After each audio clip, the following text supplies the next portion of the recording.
décidé subitement de compléter sa ménagerie avec des crocodiles et avait décrété qu'il irait les capturer lui-même, en personne, sur place, en Afrique. Ce voyage n'enchantait guère Louise, qui ne s'était résignée à accompagner son mari que pour veiller sur lui et, comme elle avait précisé, pour éviter qu'il ne lui ramène la terre entière. En vue de l'expédition, René Lamotte avait équipé l'arrière de sa camionnette de solides cages de fer et attelé un petit voilier amateur. Leur voyage s'annonçait bien périlleux.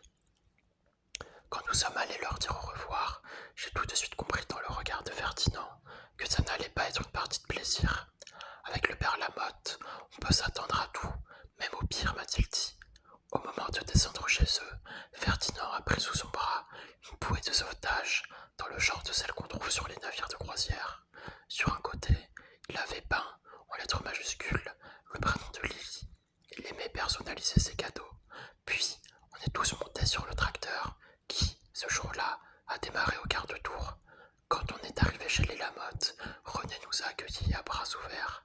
Ferdinand lui a tendu la bouée en disant « Tenez, attrapez ça, c'est toujours utile sur un bateau, on ne prend jamais assez de précautions. » Vous êtes gentil, monsieur Ferdinand, a dit amicalement Louise. On vous revaudra ça. Et encore un grand merci à vous et à Juliette de garder Lily et nos animaux. Bah, vous parlez d'une affaire. Entre voisins, si on ne peut pas se donner un coup de main, a répondu mon père. Avant de partir, Louise n'a pas pu s'empêcher d'assommer Lily avec une liste interminable de recommandations.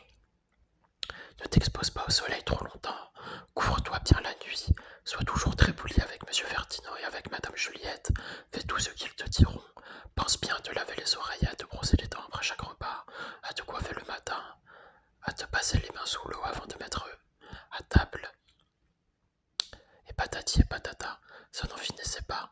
Quand j'ai cru qu'elle avait terminé, ça a recommencé de plus belle. Au bout d'un moment, son mari lui a lancé un peu sèchement. Bon, maintenant ça va, elle a compris. Et puis il faut qu'on y aille, ça va être l'heure, ma bichounette. Alors elle s'est arrêtée net en plein milieu d'une phrase. Je crois que si monsieur Lamotte n'était pas intervenu, elle aurait continué toute la nuit. On s'est embrassés tous au moins 2 fois, et peut-être même 3. Juliette a rassuré la mère de Lily, qui avait les joues toutes mouillées.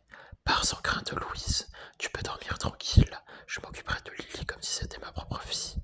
Oh, vous êtes tous si gentils, a sangloté Louise. Courage, ma petite dame, tout se passera bien, a ajouté mon père.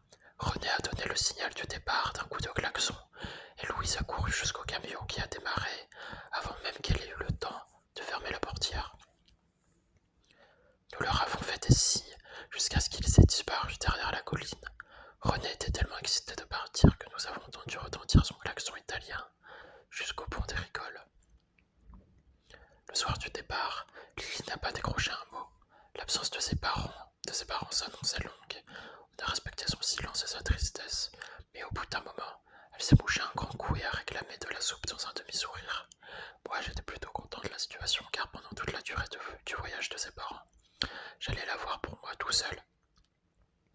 Lorsque nous sommes montés nous coucher, j'ai entendu mon père chuchoter à Juliette. Un bateau de plaisance pour amener des crocodiles. Ben, il est quand même gonflé, le René. Cette nuit-là, dans la grande mare située juste en dessous de la ferme de Ferdinand, se déroula une bien étrange cérémonie. Des grenouilles arrivèrent des 4 coins de la région et formèrent un immense rassemblement. Il régnait un brouhaha indescriptible. Les bestioles papotaient toutes en même temps. Josette, la grenouille qui assurait le secrétariat de l'Assemblée extraordinaire, ouvrit un grand livre et commença à faire l'appel. Mesdames, mesdames, s'il vous plaît. Puis quand le silence fut enfin revenu, elle annonça sur un ton autoritaire. La mare des sapins. 38, répondit une voix hésitante venant de la gauche. L'étang des justices. 38, pareil, dit une autre voix venant du côté opposé. Le creux de la Faverie. 41, entendit-on. Dans les derniers rangs, la bourrasse du père Berthier. 39.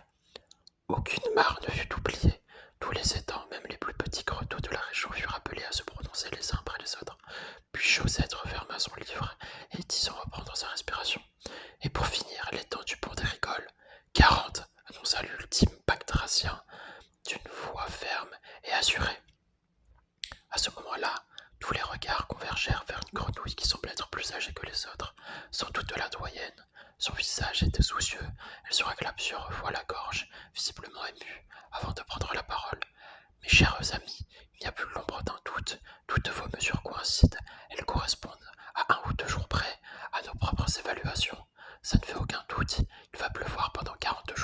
nuit à la pleine lune. Un frisson d'effroi traversa l'assistance, d'un bout à l'autre de la mare. Cette demain soir, à la pleine lune, bégaya une grenouille. Oui, reprit la doyenne, la gorge serrée. La pluie sera terrible, les rivières vont gonfler, très vite elles vont déborder, les eaux vont monter et tout recouvrir. En quelques jours, on va assister à une inondation générale terrifiante. Tout sera noyé sous les eaux qui ne cesseront de monter, de monter, de monter. Vous entendez, ça va être un nouveau déluge. Dieu du ciel! Venant de la ferme toute proche, on pouvait entendre la voix joyeuse de Ferdinand qui chantait un air de marin en s'accompagnant à la guitare. Vous entendez, fit remarquer une grenouille.